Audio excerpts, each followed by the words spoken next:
Welcome to Fitzon's Property Exchange, hosted by Pearl Skeltimer, designed to keep you informed and captivated about the South African residential property market.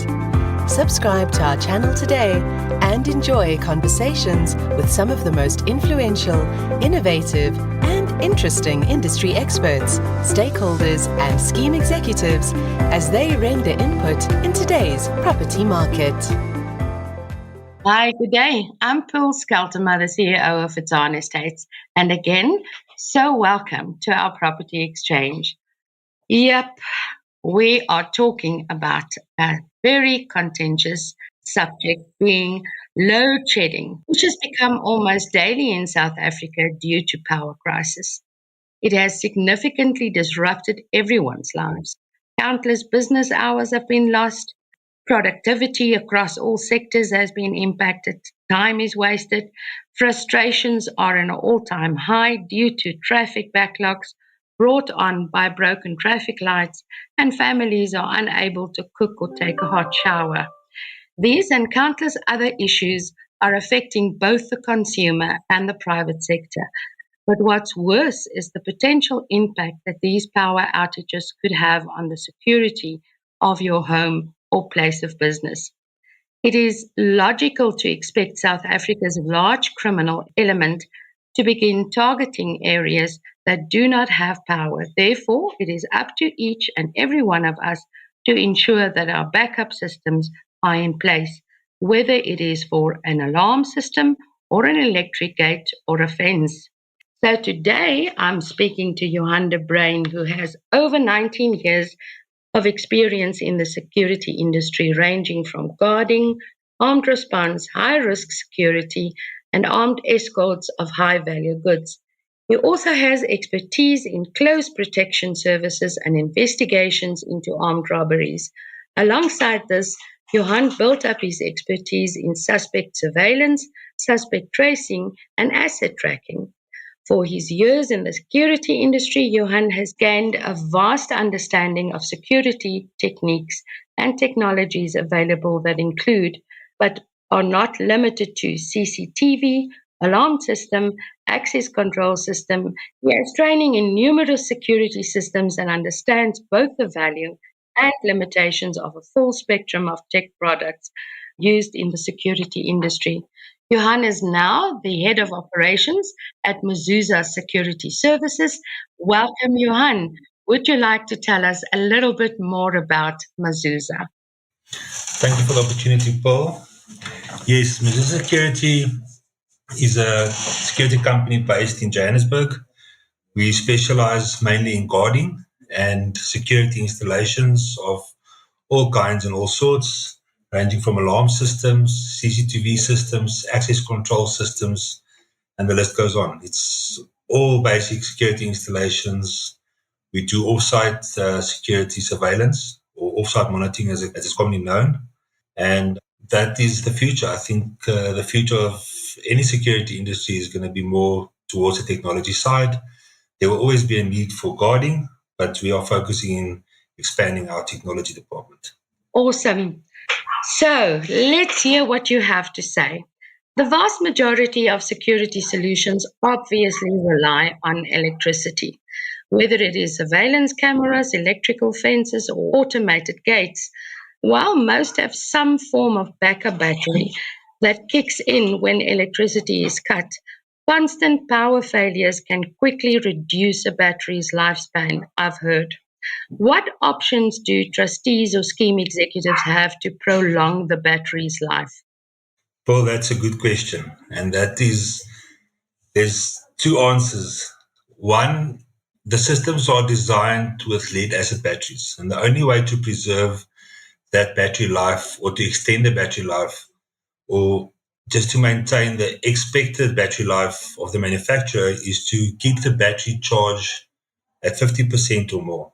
As soon as the battery discharges to below that point, the battery gets damaged permanently and the life of the battery is diminished.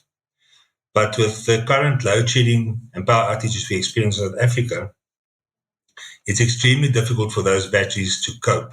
So there isn't much you can do to extend the existing batteries that come with most of the systems.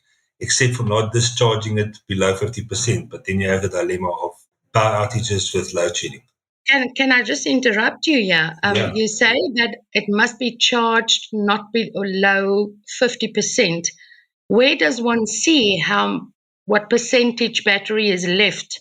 Is there a gauge or something at the gate where one can see this? So unfortunately not. There is not a gauge that you can see the battery level on almost any system. Some of the newer technology alarm systems, there is applications that you can log into and it will tell you the battery life. But for the everyday Joe and what we use, like gate motors, alarm systems, electric fences, there is no gauge to tell you what the battery level is on the system after there was a load shedding schedule or after there's a power outage. The only way for us to know the battery is depleted is when it goes completely flat and everything stops working. So there are solutions around that we can talk about to make you more aware or to ensure that your system will cope with the outages. Okay, but please do. I'd love to hear how one can do that, because it is the scheme executives or either the caretaker at a scheme that would monitor this. But if it's not possible to see, how do you know your battery is still okay or not? Okay, so what we at Mezuzah usually do for our clients, we go out to site, we assess the system, we look at what type of gate motor you have, what size electric fence energizer you have, what type of alarm system you have, and the size of that, and we determine the amount of power that device will consume per hour while the power is off. Mm-hmm. So there's a calculation. It's not an easy calculation to do, or it's not difficult, but for the average Joe, if you're not technically inclined, it will be a bit more difficult. So getting a security company like Mezuzah Security to come and do an assessment for you and determine how many watts per hour you're going to use, that will determine the battery size you can use. So with the standard batteries, you're not going to get through the load shedding schedules. You have to either replace the battery with a bigger size battery that increases the voltage or the storage capacity that will not run flat below 50% charge and will stay above that. And then what that also gives you is when the power comes back on for that 4 or 5 hour period before the next schedule starts, it will give it enough time to get sufficient charge to carry you through the next schedule. Okay, so it means that you have to assess the motor and the battery size in order to prevent a situation where the battery runs out. So if the battery is not big enough to support the system, a bigger battery needs to be installed. Do I get that? That is correct, yes. Okay. So some of the bigger gate motors, they do take 2 big batteries that are quite powerful. But depending on the traffic volume that comes in and out of that gate, the battery also might not last. And then you need an additional system on top of that system. All right. But there is cheaper alternatives like replacing the standard lead acid battery with a gel battery of the same capacity. That will give you a little bit longer operation time. And then also with a lithium ion battery, that's probably the best type of battery you can install in the gate motor or alarm system with the longest lifespan. And it can also you can fully discharge and recharge and still have 4 or 5 times the amount of life that the normal lead acid battery will have. Okay, wow, quite a lot of information to absorb. What I'd like to know is if load shedding is upped to say stage 6 or stage 8, which is obviously for prolonged period, is there enough time for the backup battery to continue working? Well, yes and no. It depends on the size of the system and the requirements. If you have a large enough backup battery, it will continue to work throughout the load shedding period. We at Mezuzah, for our clients, we usually install a backup battery system that includes a solar UPS inverter. So it's very similar to a normal UPS with a difference of high output, and the battery capacity that it can handle is much larger. And then also it has a solar input where you can add solar panels to the mix. So when the power goes off, your system isn't only running off battery power, but the solar panels continue to charge the batteries.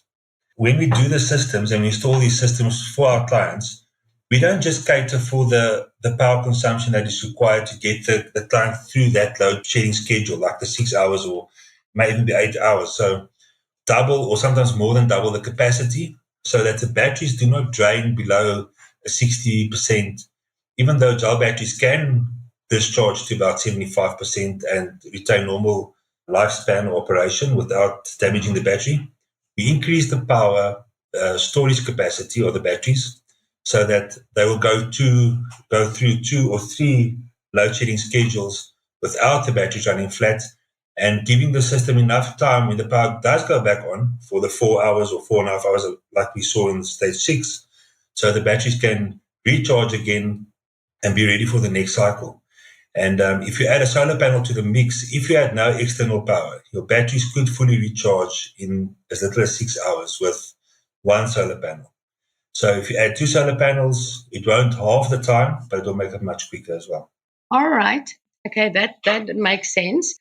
As a managing agent, it immediately makes me think that these are very valuable items, the UPS, the solar panel, the battery as such. How does one secure these things so that it doesn't get stolen or damaged, or because this unfortunately happens?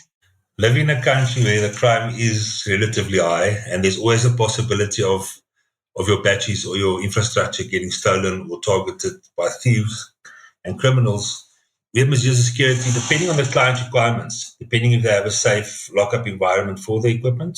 If they don't, we supply them with an enclosure that we can either bolt to the wall or to the floor that will delay them in stealing something. But that's only the last line of defense. You should always have an alarm system, like a passive, or people call it an eye for the average person in your room, that can pick up an intruder when they enter the room. So you know, listen, someone's inside my backup room or my power solution room, and we should get there immediately.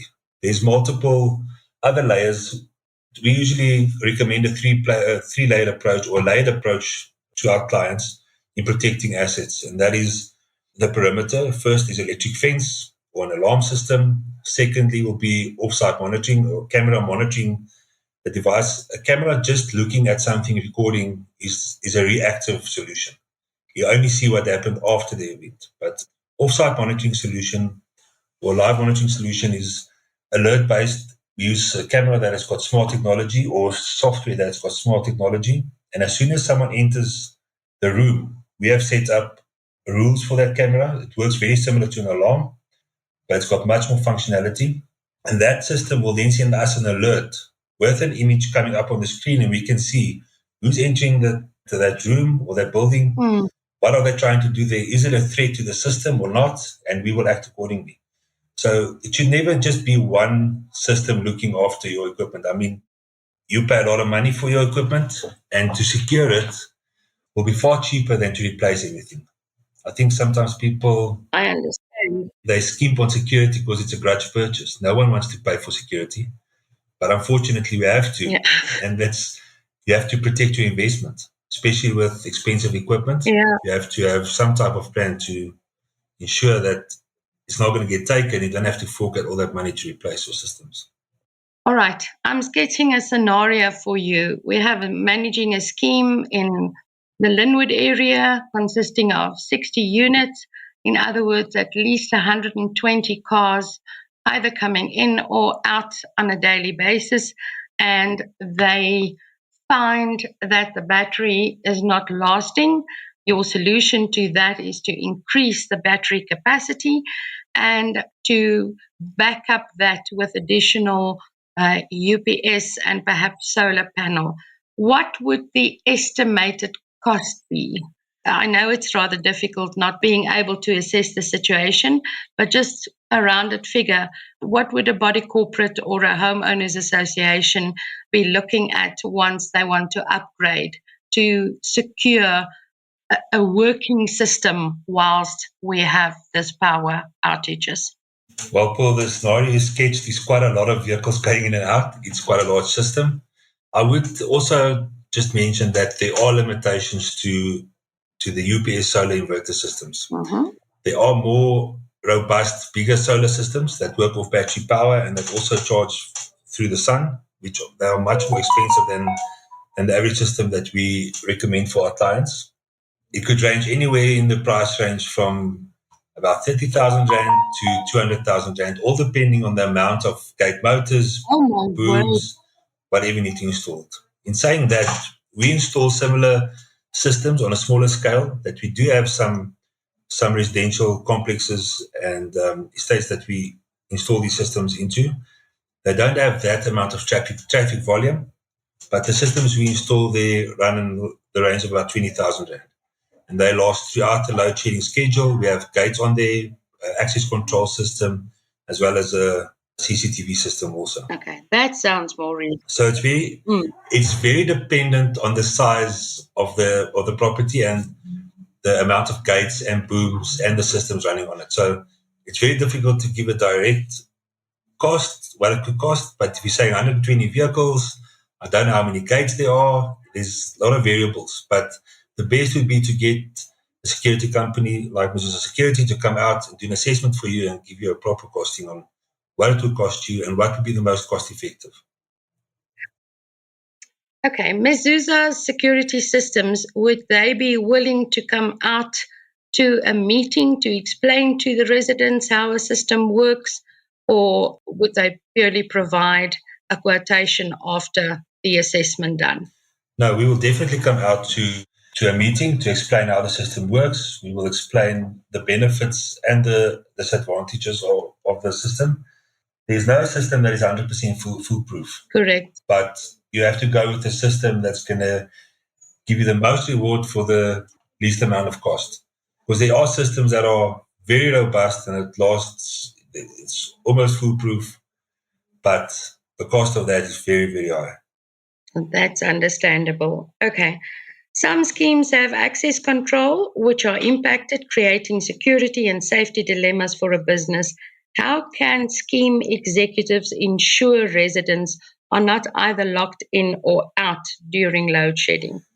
So this is a good question. We have many clients that operate systems where access control is key, and that is for residential areas as well as business buildings as well. So the system that I was talking about earlier with the backup batteries and the UPS solar inverter, and with it you can add solar panels as well, but it's not necessarily a must to start off with. That is the most cost-effective solution, that because the access control systems usually don't use a lot of power. They are low consumptions of energy, and they can stay online for 8 to 12 hours with a relatively simple, small, inexpensive system. So that is something we are very familiar with, and that we can, at a very cost-effective price, install at any access control installation. All right. We've had a situation at our offices very recently, in fact, today and yesterday, where we had a power outage, not due to load shedding, but an electrical box that was damaged. And previously, last week, it was a car that drove into a pole, and we sat without power for 3 days. In circumstances like this, would you then recommend that either an armed response or guarding would be another option to safeguard property and goods during a situation like this? I think there's two parts to this answer. The first one, armed response, I think is an essential part of any security installation. To have an armed response company that can respond in case of an emergency is key. The only issue with the armed response company is they can only come out when there's an emergency. Mm-hmm. So during the 3-day period that you experience load shedding, you're going to want someone on the ground floor that's going to be able to see what's going on in your property. And if there's a threat or something going wrong at the business, they can raise the alarm with the armed response company and they can respond to the alarm. But I think a guard in this scenario would be the go-to choice, because you have a body on the ground, he can see, he can hear, and he can alert. Okay, so it is possible to appoint a guard service only for a limited period. Yes. You don't have to enter into a long-term agreement in order to arrange for that. No, not at all. It is very possible. People phone us regularly with the request for an emergency guard where someone drove through a wall, the wall is exposed, people feel vulnerable at night, they can't sleep. They phone me at 5 o'clock, by 6 o'clock we have the guard on site. I'm not saying in all scenarios it will be that quick. Awesome. Sometimes take an hour and a half or so, but yes, it is possible to get a guard on site with short-term notice. Absolutely. All right. Last question. I think the time has arrived for all of us to reassess the security systems we have and how we can upgrade those in order to make provision for unforeseen circumstances. What would your recommendation to our scheme executives be to better the situation they currently experience? The majority of clients that we deal with, or that I deal with, have in a very long time not inspected the alarm system to see if it's fully functioning, number one. Number two, they have not assessed if what they have is still sufficient. Many people make changes to their properties, and the requirements of the system change, but they never change the system. So I think the number one point is to get a company out like security to come and do an assessment, to go through the property with the scheme executives and see what the requirements are, what they need from the system, and see if the system they have currently is sufficient. I think there's so many options to apply layers to secure properties and people that can be explored, but you need to come and do an assessment that's at a site. It could be as simple as an electric fence on the perimeter as number one. Number two, off-site monitoring solution, monitoring your perimeter. So you can see an intruder or a threat before they enter your property or while they're trying to enter your property. That is monitored by an off-site monitoring company like Mozilla Security. We can then immediately alert the armed response. They can come out and respond to that threat. And the third layer would be an alarm system. Beams can be the last layer of approach. Sometimes your electric fence goes out, it gets hit by lightning, then your first layer is gone. Your off-site monitoring system, there can be a problem with the internet service provider and your feed goes down to the control room that's monitoring your cameras. And the alarm system needs to be in good working order as your last line of defense so that when all other systems fail, you still have that last layer of protection.